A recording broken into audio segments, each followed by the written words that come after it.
নমস্কার সুপ্রিয় সুধী। আজকে শুদ্ধ গীতা পাঠ চর্চা সিরিজের ৩৪তম ক্লাস।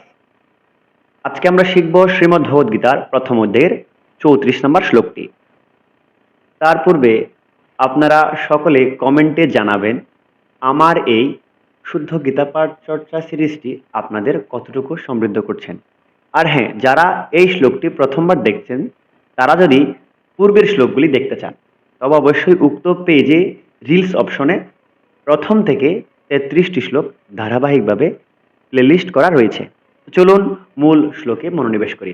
প্রথমে উক্ত শ্লোকটির অক্ষর বিশ্লেষণের ধারা বিশুদ্ধ উচ্চারণ সম্পর্কে অবগত হব। আচার্য পিতরঃ পুত্রাঃ। হ্যাঁ, আপনারা হয়তো লক্ষ্য করছেন আমি ৮ অক্ষর পর থেমেছি, কেননা উক্ত শ্লোকটি অনুষ্ঠুপ ছন্দে রচিত।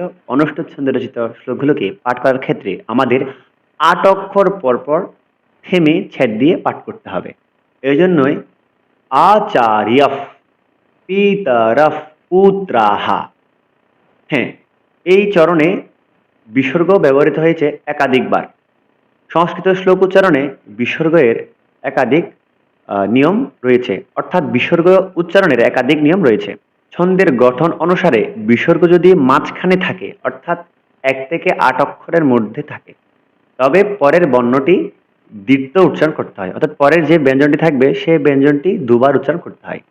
আর যদি ৮ অক্ষরে থাকে, ১৬ অক্ষরে থাকে, ২৪ অক্ষর থাকে, ৩২ অক্ষর থাকে, অর্থাৎ লাইনের শেষে থাকে, তবে সেক্ষেত্রে আমাদের বিসর্গের জন্য হ উচ্চারণ করতে হবে এবং বিসর্গের পূর্বে যে ব্যঞ্জনটি থাকবে সেই ব্যঞ্জনের সাথে যদি কোনো শর্ট চিহ্ন বা কাট চিহ্ন থাকে, তবে বিসর্গের উচ্চারণ হয়ের সাথে সেই শর্ট চিহ্ন বা কাট চিহ্নের উচ্চারণটাই করতে হয়। এজন্যই আচার্য পিতরঃ পুত্রাঃ, পুত্রাঃ বললাম, বিসর্গ নেই। তারপর আমি হরমত উচ্চারণ করলাম।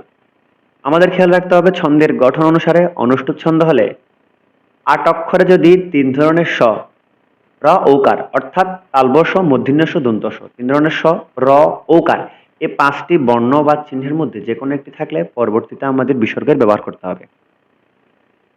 পুত্রাঃ, তাহলে আচার্য পিতরঃ পুত্রাঃ তথৈব চ পিতামহঃ।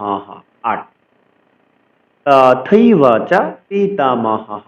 তথৈ, থৈ দীর্ঘস্বর। পরবর্তী অংশে যাচ্ছি। মাতুলাশ্বাশুরঃ পৌত্রাঃ। পৌ দীর্ঘস্বর। ৮ অক্ষর। পরবর্তী অংশে যাচ্ছি। শিয়ালঃ সম্বন্ধীনস্তথা।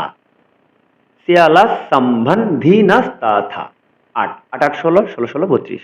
সুপ্রিয় সুধী, শ্লোকটি ধৈর্য সহকারে দেখলে অনেক কিছু শিখতে পারবেন, আর স্ক্রল করে চলে গেলে শিখতে পারবেন না। চলুন উক্ত শ্লোকটি সুর দিয়ে পাঠ করার চেষ্টা করি। আচার্য পিতরঃ পুত্রাঃ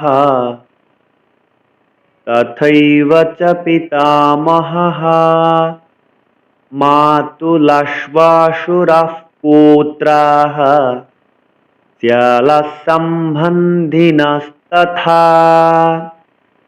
সুপ্রিয় সুধী, উক্ত শ্লোকটি আপনাদের কেমন লেগেছে অবশ্যই জানাবেন। শিখতে পেরেছেন কিনা তাও জানাবেন, যদিও উক্ত শ্লোক নিয়ে বিশদ আলোচনা হয়েছে। তো সকলকে অসংখ্য ধন্যবাদ। নমস্কার।